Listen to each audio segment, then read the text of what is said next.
Halo rekan-rekan semuanya, perkenalkan kami dari kelompok 10 yang dimana pada kesempatan kali ini kita akan mempresentasikan mengenai pengaruh noise dari kapal penangkap ikan tradisional di Kepulauan Maluku pada distribusi dan juga kelimpahan populasi tuna. Next. Baik, di sini ada anggota kelompok kami, di mana yang pertama ada saya sendiri, Ideo Gede Krisna Saputra dengan NIM 221351184. Lalu ada Putu Septianinda Wiyandari dengan NIM 221351109. Lalu ada Sabita Radina di mana dengan NIM 22135111121 dan ada Igusti Agung Madema Putra dengan NIM 22135111104 dan juga ada Dewa Yugedewa Bulan Cariza dengan NIM 22135111132. Next.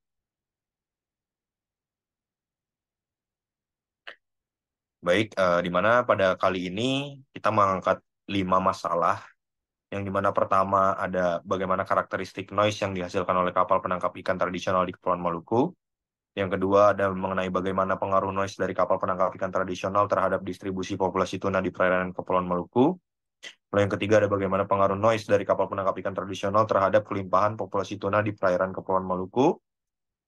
Yang keempat ada apakah terdapat perbedaan distribusi dan kelimpahan tuna di wilayah perairan yang terdampak noise kapal penangkap ikan tradisional dan wilayah yang tidak terdampak. Lalu rumusan masalah terakhir kita mengangkat mengenai apa saja faktor-faktor lain yang dapat mempengaruhi distribusi dan juga kelimpahan populasi tuna di Kepulauan Maluku selain noise kapal penangkap ikan tradisional. Next.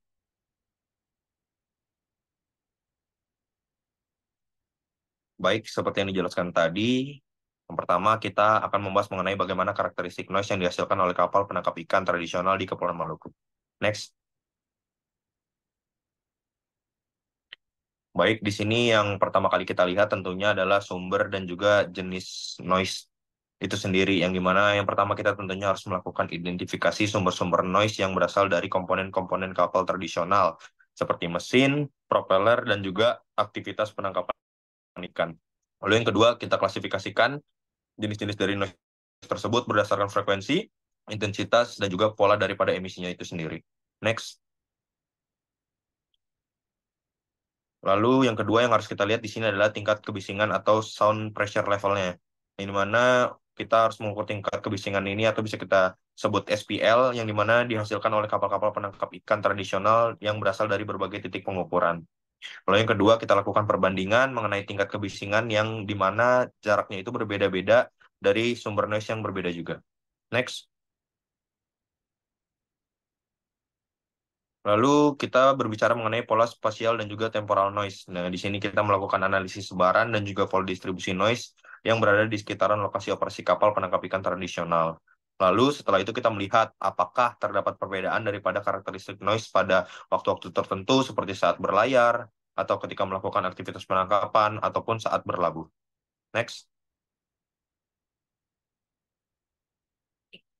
Lalu di sini yang terakhir kita melihat mengenai perbandingan dengan standar atau baku mutu, yang dimana kita melakukan perbandingan tingkat kebisingan yang dimana kita tadi sudah melakukan pengukuran tentunya menggunakan standar dan juga baku mutu kebisingan yang berlaku sesuai dengan ketentuan yang ada baik di lingkungan perairan maupun untuk kesehatan manusia itu sendiri. Next.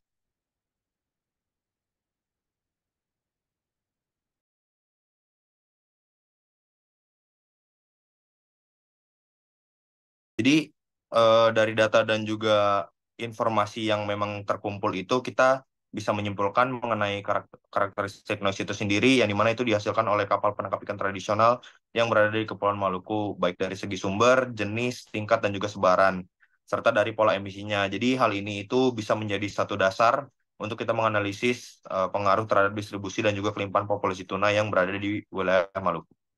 Next.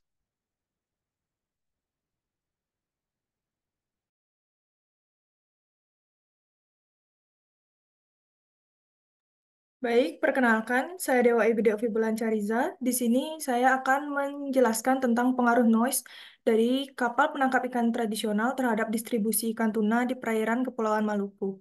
Next.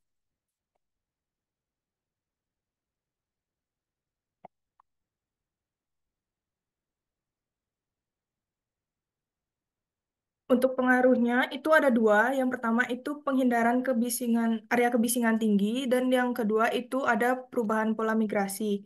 Pada yang pertama, penghindaran area kebisingan tinggi itu ikan tuna memiliki kepekaan tinggi terhadap suara dalam air yang membuat mereka sangat rentan terhadap kebisingan yang dihasilkan oleh kapal penangkap ikan tradisional.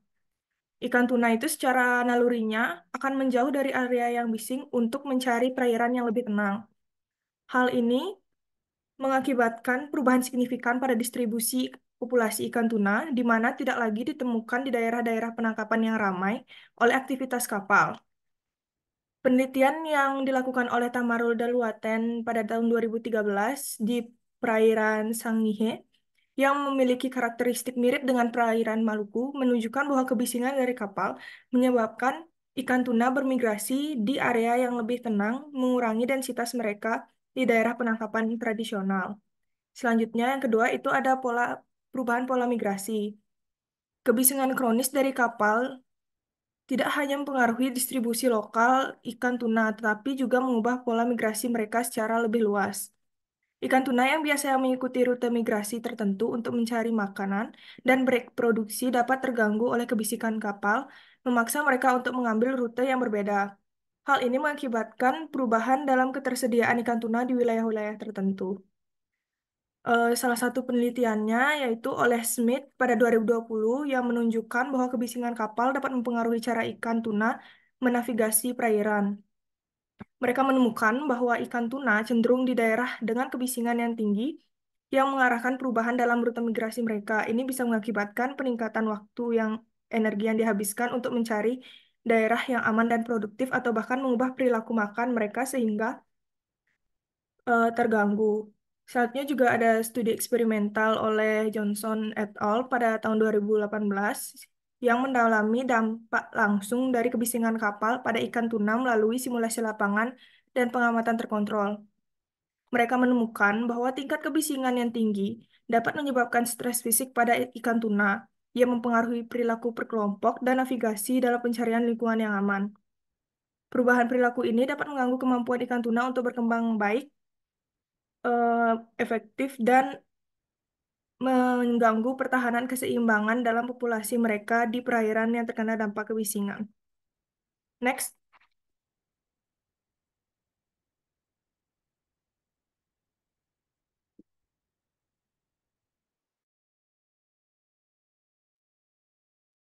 Perkenal.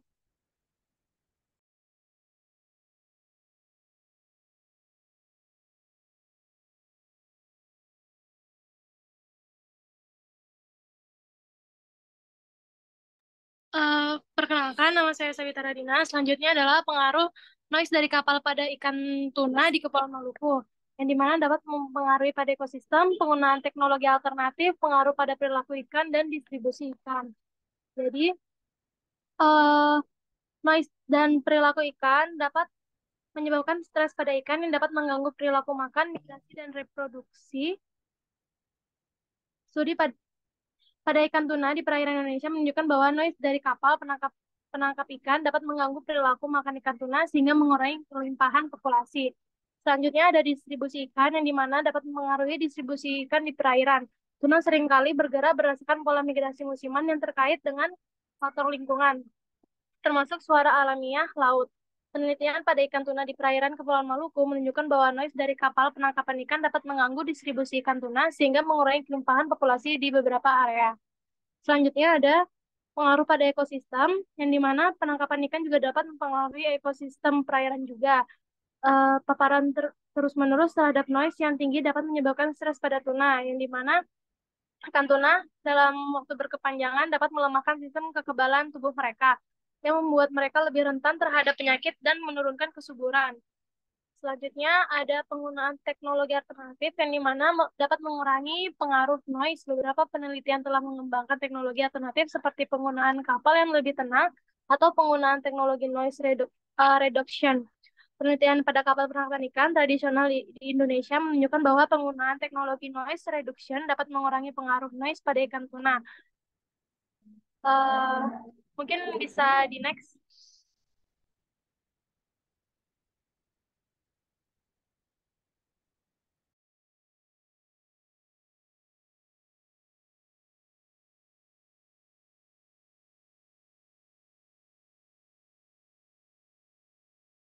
Selanjutnya, pengaruh noise dari kapal penangkapan ikan tradisional terhadap kelimpahan populasi tuna di perairan Kepulauan Maluku masih perlu diteliti lebih lanjut. Namun, beberapa penelitian telah menunjukkan bahwa noise dapat mengganggu perilaku distribusi dan ekosistem ikan tuna, sehingga mengurangi kelimpahan populasi. Penggunaan teknologi alternatif dapat membantu mengurangi pengaruh noise dan mempertahankan kelimpahan populasi ikan tuna di perairan Kepulauan Maluku. Mungkin bisa di next.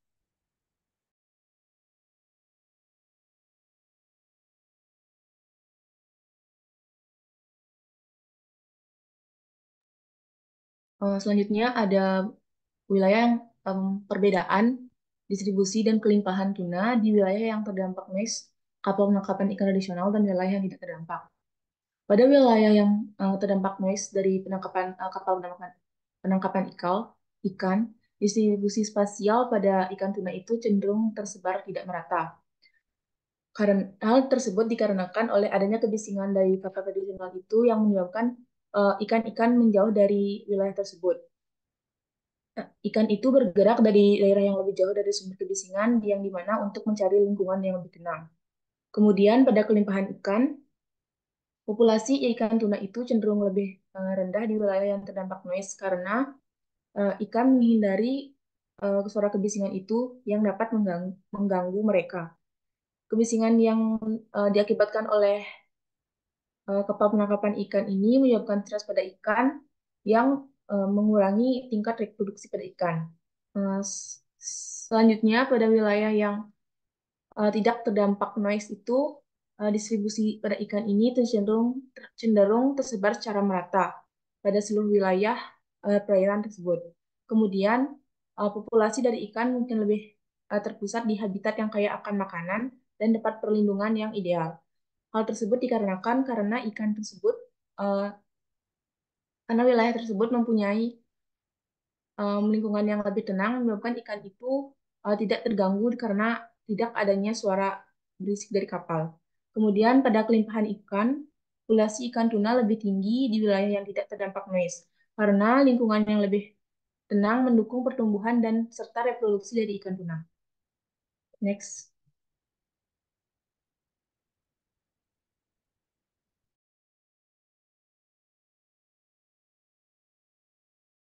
Baik, di sini saya akan membawakan uh, materi terakhir dari kelompok 10 yang dimana faktor-faktor yang lain yang juga mempengaruhi distribusi ikan tuna di Laut Maluku selain efek noise nelayan tradisional dikutip dari Erawan Wijayanto 2020 menjelaskan distribusi tuna di Laut Maluku dipengaruhi oleh suhu permukaan laut, ketersediaan makanan, arus laut, salinitas, dan kadar oksigen. Selain itu juga di daerah pemijahan, perubahan musiman, fenomena cuaca seperti El Nino, kegiatan penangkapan ikan, polusi laut, dan serta struktur habitat seperti terumbu karang juga memainkan peran penting. Memahami interaksi faktor-faktor ini untuk pengelolaan polusi tuna yang berkelanjutan.